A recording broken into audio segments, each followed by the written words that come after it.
अल्हम्दुलिल्लाह नहमदुहु व नस्तईनुहु व नस्तगफिरुह व नु'मिनु बिही व नतवक्कलु अलैहि व नऊज़ु बिल्लाहि मिन शुरूरि अनफुसिना व मिन सय्यिआति अअमालिना मन यहदिहिल्लाहु फला मुदिल्ल लहु व मन युद्लिल्हु फला हादिय लहु व नशहदु अन ला इलाहा इल्लल्लाहु वहदहु ला शरीका लहु व नशहदु अन्न सय्यिदना व सनदना व हबीबना व मौलाना मुहम्मदन अब्दुहु व रसूलुहु अरसलहु बिलहक्कि बशीरा व नज़ीरा व दाइयन इलल्लाहि बिइज़निहि व सिराजम मुनीरा अम्मा बाद फ़अऊज़ु बिल्लाहि मिनश शैतानिर रजीम बिस्मिल्लाहिर रहमानिर रहीम व अक़ीमुस सलाह व आतुज़ ज़काह व अक़रिदुल्लाह क़र्दन हसना औ कमा क़ाल अलैहिस सलातु वस्सलाम व क़ाल रसूलुल्लाहि सल्लल्लाहु अलैहि वसल्लम अद्दुनिया सिजनुल मुमिन व जन्नतुल काफिर औ कमा क़ाल अलैहिस सलातु वस्सलाम। अल्लाह ताआला दरबारे लाखो कोटी शुक्रिया। देश চ্যানেল নিবেদিত মাহে রমজান এর বিশেষ ইসলামিক অনুষ্ঠান হেরার আলোতে স্বাগতম জানাচ্ছি। আল্লাহ তাআলা কুরআনুল কারীমের মধ্যে বলেন, আকিমুস সালাহ ওয়া আতুজ যাকাহ ওয়া আকরিদুল্লাহ করদান হাসানা, তোমরা নামাজ কায়েম করো, ওয়া আতুজ যাকাহ এবং যাকাত প্রদান করো, ওয়া আকরিদুল্লাহ করদান হাসানা এবং আল্লাহ তাআলাকে কর্জ হাসানা দাও। তাহলে আমরা সর্বপ্রথম জানি যে যাকাত এর শাব্দিক অর্থ কি, যাকাত কাকে বলে, যাকাত কাকে দেওয়া যাবে। যাকাত বলা হয় নির্ধারিত সম্পদ থেকে বাড়তি মাল অর্থাৎ সম্পদের উপর যে যাকাতটা আসে ওই মাল নির্ধারিত স্থানে খরিদ করাকে অর্থাৎ নির্ধারিত স্থানে প্রদান করাকে যাকাত বলে। আল্লাহ তাআলা বলেন, ওয়া আকিমুস সালাহ ওয়া আতুজ যাকাহ ওয়া আকরিদুল্লাহ করদান হাসানা, ওয়া আকিমুস সালাহ তোমরা যাকাত প্রদান করো, ওয়া আতুজ যাকাহ তোমরা নামাজ কায়েম করো, ওয়া আকরিদুল্লাহ করদান হাসানা এবং করজে হাসানা দাও আল্লাহ তাআলাকে। কারণ আল্লাহ পাক রব্বুল আলামিন যাকাত কেন দিতে বললেন? কারণ যাকাত দিতে বললেন এই কারণে, যাকাত দিলে মাল বৃদ্ধি পাবে, মাল বাড়বে, মাল পবিত্র হবে। আর যাকাত যদি না দেওয়া হয় তাহলে তো আমাদের উপর অনেক কষ্ট হয়। কেমন? অনেক মানুষ যাকাত প্রদান করে না। যাকাত না প্রদান করার কারণে অসুস্থ থাকে। কারণ যাকাত না দেওয়া হলে তো একভাবে না একভাবে সম্পদ চলে যাবে। এই জন্যে আমাদেরকে যাকাত প্রদান করতে হবে।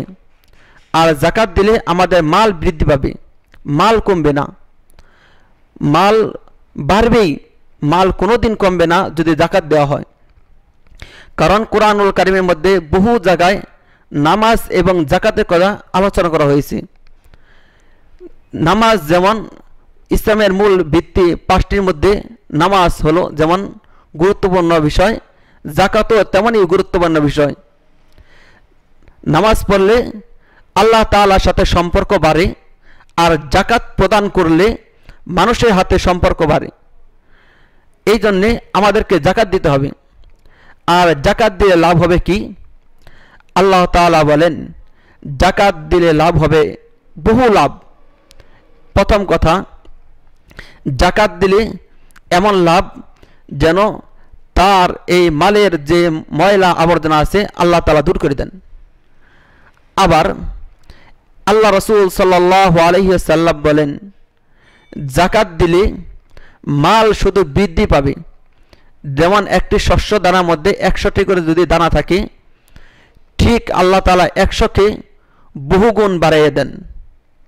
এই জন্যে যাকাত অনেক গুরুত্বপূর্ণ বিষয়। আর যাকাত দিলে তার সম্পদ বৃদ্ধি পাবে, তার সম্পদ পবিত্র হয়ে যাবে। আর যাকাত যদি না দেওয়া হয় তাহলে তার সম্পদ কিভাবে বৃদ্ধি পাবে? তার সম্পদ তো চলেই যাবে। আল্লাহ তাআলা বললেন, ওয়া আকরিদুল্লাহ করদান হাসানা, আল্লাহ তাআলা যেন করজ চাইলেন, এই খরচ দ্বারা উদ্দেশ্য কি? আল্লাহ তাআলা এই খরচ দ্বারা উদ্দেশ্য হলো গরিব অসহায়দেরকে প্রদান করা।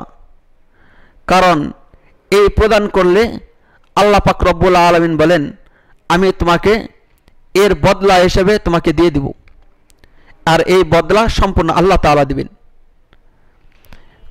আবার এই যদি জাকাত প্রদান করা না হয়, যদি আমরা জাকাত না দেই, তাহলে ক্ষতি হবে কি?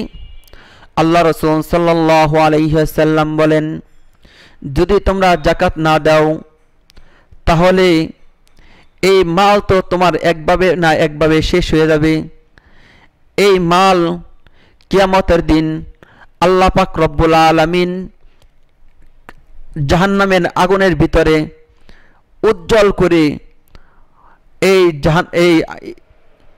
ওই মালকে তার পৃষ্ঠদেহ এবং পার্শ্বদেহের মধ্যে ছাপ দেওয়া হবে। আর এই মালের কারণে আর বলবে, আমি তোমার তো সেই সম্পদ, যে সম্পদ তুমি রেখে এসেছো। আবার বলা হয়েছে এই মাল, আল্লাহ রাসূল সাল্লাল্লাহু আলাইহি ওয়াসাল্লাম বলেন, যদি এই মাল কিয়ামতের দিন যখন তোমাকে কবরের মধ্যে শোয়ানো হবে, এই মাল সম্পর্কে তখন তোমাকে জিজ্ঞাসা করা হবে, এই মাল তোমার কাছে আইসা বলবে, আমি তো তোমার সেই সম্পদ মাল একটি বিষাক্ত সাপ তার সামনে দেওয়া হবে, আর সাপটা বেরি বাঁধাইয়া তার গলায় ঝুলিয়ে দেওয়া হবে, আর ওই সাপ তার চোয়ালের মধ্যে কামড় দেবে আর বলবে, আমি তোমার সেই সম্পদ, যে সম্পদ দুনিয়াতে রেখেছো, এই সম্পদ হলো আমি তোমার সেই সম্পদ, যে সম্পদ আমাকে দুনিয়ার মধ্যে রেখেছো। এই জন্যে আমাদের মালের জাকাত আদায় করা লাগবে। এই মালের জাকাত আদায় করলে আল্লাহ পাক রব্বুল আলামিন এই মালের মধ্যে বরকত দান করবেন। কারণ মাল তো অনেক বড় জিনিস না, কারণ আজ কামাবে আবার আগামীকাল শেষ হয়ে যাবে, আবার কামাবে আবার শেষ হয়ে যাবে। দুনিয়া থেকে যখন মানুষ চলে যায়, চলে যাওয়ার সময় তার কাছে কিছুই থাকবে না, শুধু থাকবে কি? তার নেক আমল। আর এই নেক আমল আল্লাহ তাআলা বাড়াইয়ে দিবেন। এই জন্যেই আমাদেরকে জাকাত প্রদান করতে হবে।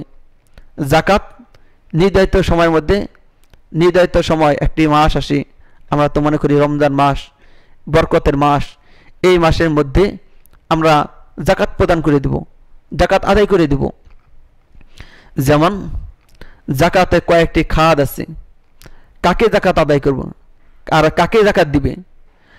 এক নম্বর হলো জাকাত ওই সমস্ত লোককে দিবে যারা জাকাতের হকদার, অসহায়, দরিদ্র, মিসকিন।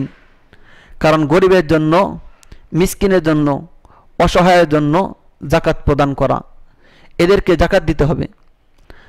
আর ঢাকার মধ্যে দেখা যায় বহু লোক অসহায়ের মতো বসে রয়েছে, অনেক বড় বড় বিল্ডিংয়ের মালিক, তারা জাকাত নিতে চায়। আগে দেখতে হবে কি জাকাতের হকদার, যে হকদার থাকবে তাকে আমরা জাকাত প্রদান করব, আর যে হকদার না থাকবে তাদেরকে আমরা জাকাত প্রদান করব না। জাকাত দিলে বহু লাভ। প্রথম লাভ হলো তার সমস্ত বালা মুসিবত আল্লাহ তাআলা দূর করে দিবেন। আবার এই জাকাতের মাধ্যমেই আল্লাহ তাআলা তার ধন সম্পদের মধ্যে বরকত দান করবেন।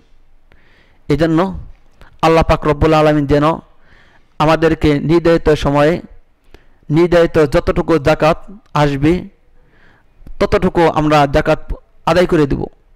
আল্লাহ তাআলা আমাদেরকে যথাযথভাবে জাকাত আদায় করার তৌফিক দান করুন। আমিন। ওয়া আখিরু দাওয়ানা আনিল হামদুলিল্লাহি রাব্বিল আলামিন। আসসালামু আলাইকুম ওয়া রাহমাতুল্লাহি ওয়া বারাকাতুহু।